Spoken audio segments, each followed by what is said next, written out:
Do you need to add an external amplifier to your receiver? This is a question that has been debated endlessly online, on the forums, everywhere, in videos. This is something that people will discuss till the end of time, I think. and and the arguments tend to come down on two sides. One, on those who are against it, they say you don't really gain much. It's not worth the extra expense. It sounds just fine using the internal amplifiers in your AVR. It's not necessary. And then on the other side of the argument, it is, oh, you need to get more power to your speakers. It's going to make better sound. It's going to be louder. It's going to be, et cetera, et cetera, et cetera. It's just going to be better, and it's worth it. Well, I wouldn't call it a true A/B test, but we did do a test to see what difference it would make. So, for a little bit of background, in case you're not familiar with this subject, an AVR, or an audio video receiver, a home theater receiver, does two functions. One, it processes the signal from your source material, whether you're streaming a video over Netflix or a physical media, so like a 4K disc or whatever. It takes that signal in, processes it, and then sends it out to your TV or your speakers. Now, when it sends the audio to your speakers, it has to first pass that signal over to the internal amplifiers, and then the amplifiers boost the signal, send it out to your speakers, and then your speakers make the sound, right? Okay, so it serves two functions, processing and amplification, specifically when we're discussing audio, because that's what we're talking about today. So the question is, what if instead of using the internal amplifiers in your AVR, what if you, after the signal is processed, what if you send that signal out to an external amplifier and have that amplifier boost the signal and send it out to your speakers? Does it make a difference? Well, this is what we did. My brother, Forrest, I've shown him in previous videos. I've shown his theater in previous videos. He's got a fantastic theater, and in his words, I am dragging him along the upgrade path. But he's enjoying it. It's a lot of fun. So he has a Denon 3700H AVR, which is capable of processing 11 channels. So he has a 7.1.4 Atmos home theater, and he's been using the internal amplifiers inside the AVR to power his speakers, with the exception of his two front mains, because the 3700H actually only has 9 channels of amplification. So in order to get those last 2 channels, you have to add an external amplifier. And so he's been using a Crown 2-channel amplifier to power his 2 mains, and then the internal amplifiers to power his remaining 9 speakers. Okay, so that's what he's been doing. So I suggested to him, hey, let's install my Yamaha 11-channel amplifier into your system, and we will then power those 9 speakers. Instead of through the internal amplifier, we'll power it through this external Yamaha amplifier. So he's like, all right, yep, let's do it. So I got the amplifier, we took it over there. We rearranged his rack. We kind of organized it better so that it's more well organized, and everything kind of follows a logical path. So we installed, because this amplifier is about 70 pounds, I believe. It's the Yamaha MX A5200, I believe. I think it weighs about between 60 and 70 pounds. So we put it at the very bottom of the rack because we didn't want it to be top heavy and tipping over. So once we got the amplifier installed, then we had to run RCA cables from the pre-outs in the back of his AVR, in the back of the Denon 3700H. We ran RCA cables from those pre-outs into the RCA inputs on the back of the amplifier. And then from there, we connected up his speaker wires to the outputs, the speaker connectors on the back of the amplifier. And kind of a side note, but I convinced him to get some banana plugs, and I sent him a link to some Monoprice banana plugs, the ones I have. I like them. They're good. But he decided to go a different route, and he bought some banana plugs off Amazon. And when I looked at them, I'm like, oh, geez, these are a lot better than mine. I'm kind of envious of his banana plugs. They're really, really nice. They fit really snug. In fact, it's kind of difficult to put them in the first time, but once you get them in and then they get seated, then they're more manageable. But yeah, high quality banana plugs there. Anyways, so we put the banana plugs on his speaker wires, and then we plugged everything in. And the first thing we did is we went through the setup in the AVR so that we could verify that all of the speakers were connected correctly. And it turned out 2 of them were not. So we got that corrected, got that fixed. 2 out of 9, that's not bad, right? So anyways, got everything dialed in as far as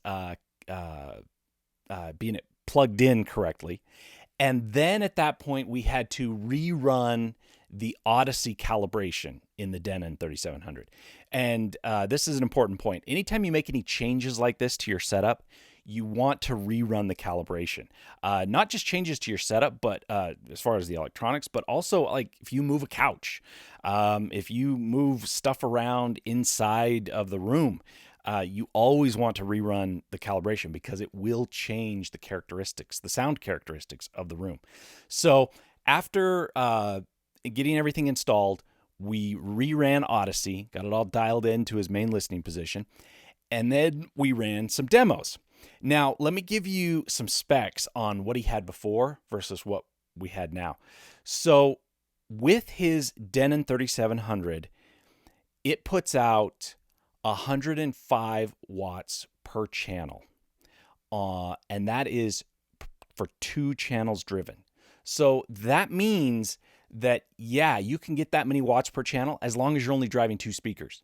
But he was driving 9 speakers. So that is going to draw down how many watts there are available to all of the speakers.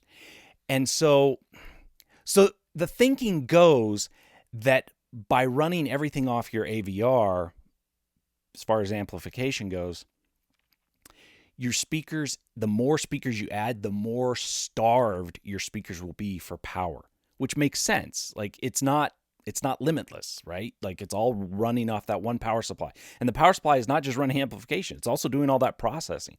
So yeah, you're going to see a decrease the more speakers you add, and he had it maxed out. Now, the Yamaha amp, on the other hand, it's an 11-channel amp. We were only using 9 of those amps, so 2 of them were unused because we were continuing to run the mains off of the Crown amp. Now, the Yamaha amp, it's rated for 150 watts per channel per 2 channels driven.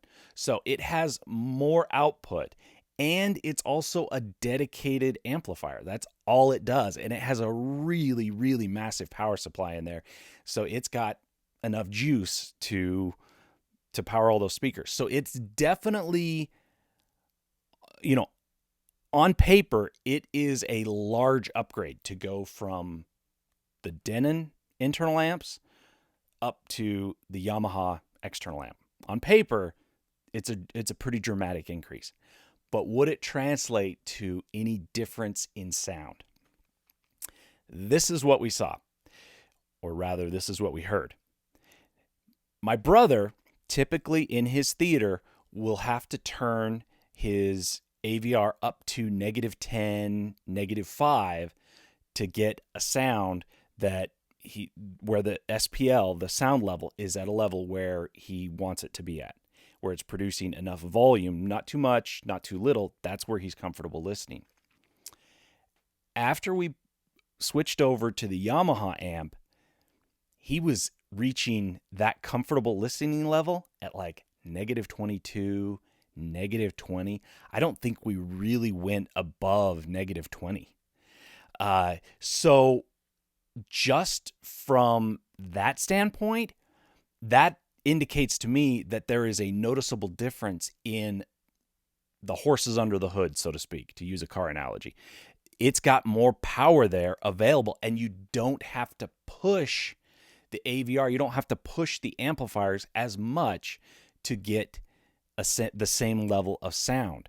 Now, some may be asking, well, why? What's the difference? Like, if you can get the same sound, if you can get the same level at turning the volume up to -10, what's the point in having, this extra equipment and this added expense just so you can set the volume at -20 and get the same level, right? Like if you can just turn it up, what's the difference? Well, there's a few things there.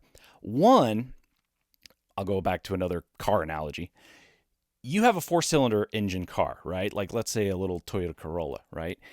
Now, you can get that thing up to 90 miles an hour if you're going downhill and you got a tailwind, right? Like, you can get it up to 90 miles an hour. But that engine is screaming at 90 miles an hour, right? Whereas if you've got a big engine, say a big V8, you can get that thing up to 90 miles an hour, no problem. And the difference is the Corolla, it's kind of maxed out. Like, you're not really going to be able to push it much further than that.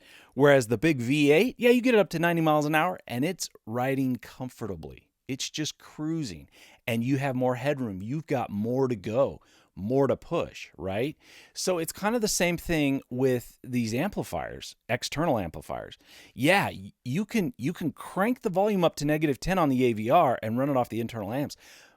But that thing is screaming under the hood. I mean, you are really pushing it. And here's the thing, when you push your speakers to those volumes and they're kind of starved for power, you run the risk of damaging your speakers, especially over the long term if you do this long term.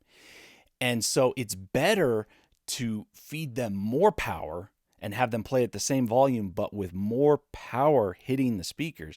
They're more comfortable. They can just cruise there. And then the other thing is, yeah, you've got it cranked up there, you've got it that volume, but then what if at that point you've got a big explosion or some loud thing that happens, right?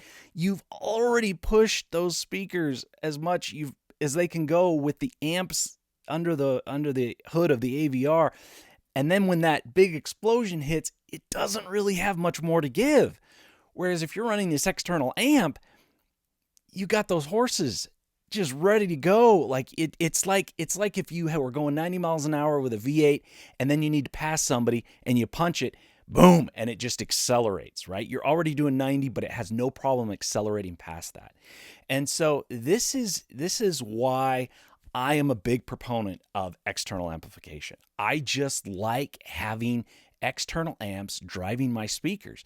Now, I had to go this route from the beginning because I started out here in my theater with a processor, which a processor, unlike an AVR, has no internal amplification. You have to add external amps.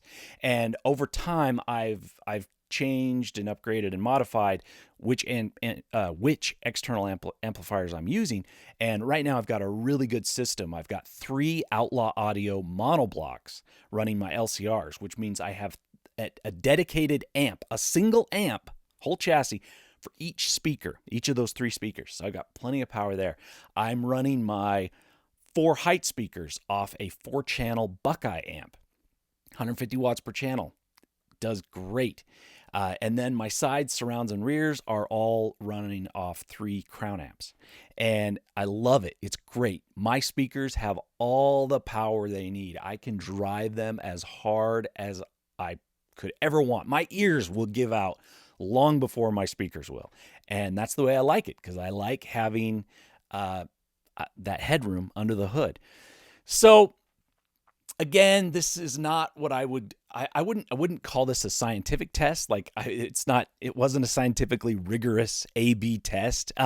It's purely anecdotal, but we heard a difference. I saw a measurable difference. He did not have to turn the volume up as high to get the same sound level that he normally runs his speakers at. And this means, there's some other benefits as well. It's the AVR, the Denon, it would get really hot watching movies. Like after a 2-hour movie, it would get really hot because those amps were just cranking away under there. Well, now the Denon 3700 and I believe the 3800, the follow-up model, they have what's known as a preamp mode. So the internal amps, they're not powered down, but the circuitry is disconnected from the processor. And so because it's disconnected, there's no cross current. So you're not going to get any interference from the amplifiers going to the speakers. And so it's just a cleaner signal, and in my opinion, a much better way to run. So if you're interested or on the fence about adding an external amplifier to your setup, I say go for it. And if you're not able to do all of your speakers on external amplification, even just adding an external amp to run your two mains or your LCRs, or maybe just 5-ear speakers, just taking some of that load off of the internal amps will do wonders for your sound, because it's going to lighten the load that your AVR amps have to carry. But the caveat is you need to make sure that your AVR has those RCA pre-outs. You have to be able to send an unamplified signal out of the AVR and into an external amp. So if your receiver only has the speaker connects and no pre-outs, then you're out of luck, and you'll need to actually purchase a new AVR that does have pre-outs. So thanks for watching.